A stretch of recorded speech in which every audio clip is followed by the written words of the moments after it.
आदरणीय लोकतंत्र में जिनका भरोसा नहीं होता है वो सुनाने के लिए तो तैयार होते हैं, लेकिन सुनने का धैर्य नहीं होता है।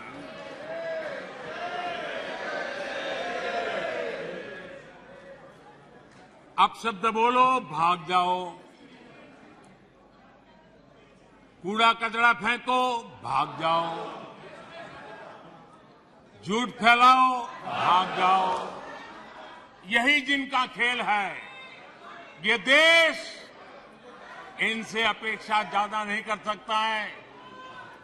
अगर इन्होंने गृह मंत्री जी की मणिपुर की चर्चा पर सहमति दिखाई होती तो अकेले मणिपुर विषय पर विस्तार से चर्चा हो सकती थी, हर पहलू पर चर्चा हो सकती थी और उनको भी बहुत कुछ कहने का मौका मिल सकता था, लेकिन उनको चर्चा में रस नहीं था। और कल अमित भाई ने विस्तार से इस विषय की चीजें जब रखी तो देश को भी आश्चर्य हुआ है कि ये लोग इतना झूठ फैला सकते हैं, ऐसे ऐसे पाप करके गए हैं लोग।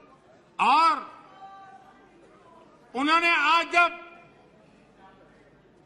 अविश्वास का प्रस्ताव लाए और अविश्वास में सारे विषय पर वो बोले तो ट्रेजरी बेंच का भी दायित्व बनता है कि देश के विश्वास को प्रकट करें, देश के विश्वास को नई ताकत दें, देश के प्रति अविश्वास करने वालों के लिए करारा जवाब दें।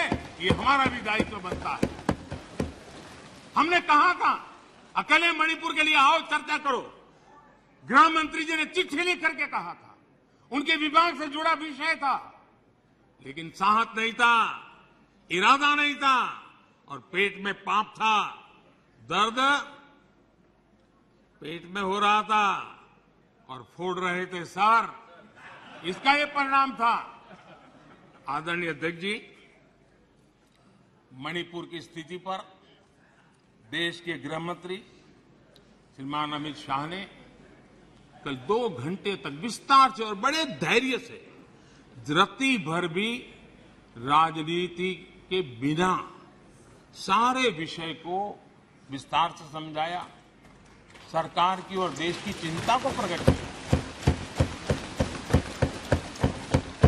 और उसमें देश की जनता को जागरूक करने का भी प्रयास था। उसमें इस पूरे सदन की तरफ से एक विश्वास का संदेश मणिपुर को पहुंचाने का इरादा था। उसमें जन सामान्य को शिक्षित करने का भी प्रयास था। एक नेक ईमानदारी से देश की भलाई के लिए और मणिपुर की समस्या के लिए रास्ते खोजने का एक प्रयास था, लेकिन सिवाय राजनीति कुछ करना नहीं है। इसलिए इन्होंने यही खेल किए, यही स्थिति किया।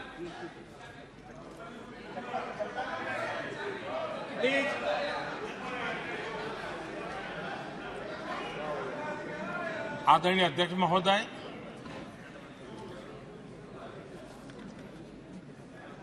कल वैसे विस्तार से अमित भाई ने बताया है। मणिपुर में अदालत का एक फैसला आया। अब अदालतों में क्या हो रहा है वो हम जानते हैं। और उसके पक्ष विपक्ष में जो परिस्थितियां बनी, हिंसा का दौर शुरू हो गया और उसमें बहुत परिवारों को मुश्किल हुई। अनेकों ने अपने स्वजन भी खोए।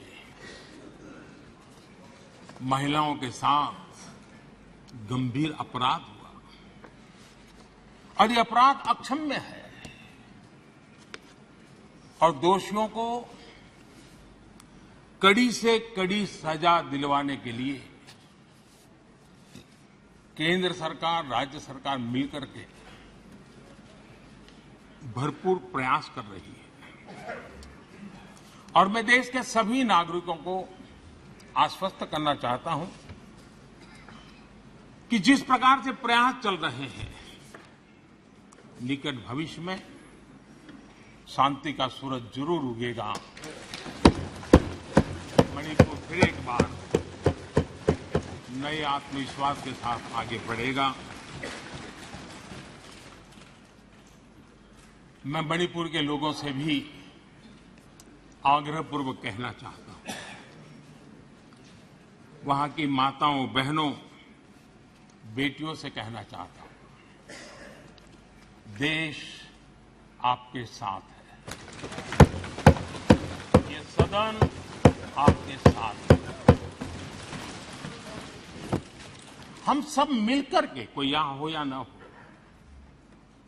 हम सब मिलकर के इस चुनौती का समाधान निकालेंगे। वहां फिर से शांति की स्थापना होगी।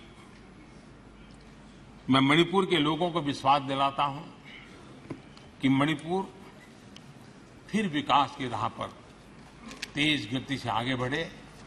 उसमें कोई प्रयासों में कोई कसर नहीं रहेगी। आदरणीय अध्यक्ष महोदय, यहां सदन में मां भारती के बारे में जो कहा गया है, उसने हर भारतीय की भावना को गहरी ठेस पहुंचाई है।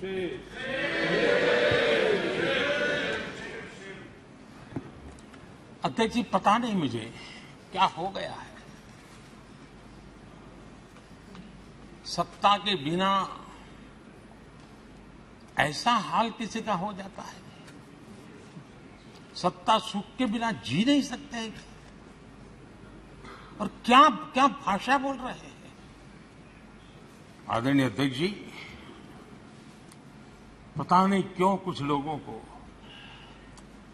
भारत मां की मृत्यु की कामना करते नजर आ रहे हैं। इससे बड़ा दुर्भाग्य क्या है। ये वो लोग हैं जो कभी लोकतंत्र की हत्या की बात करते हैं, कभी संविधान की हत्या की बात करते हैं। दरअसल जो इनके मन में है, वही उनके कृतित्व में सामने आ जाता है। मैं हैरान हूं। और ये बोलने वाले कौन लोग हैं? क्या ये देश भूल गया है? ये 14 अगस्त विभाजन विभीषिका पीड़ादायक दिवस आज भी हमारे सामने उन चीख को लेकर के, उस दर्द को लेकर के आता है। ये वो लोग जिन्होंने मां भारती के 3-3 टुकड़े कर दिए। जब मां भारती की गुलामी की जंजीरों से मुक्त कराना था, जब मां भारती की जंजीरों को तोड़ना था, बेड़ियों को काटना था, तब इन लोगों ने मां भारती की भुजाएं काट दी,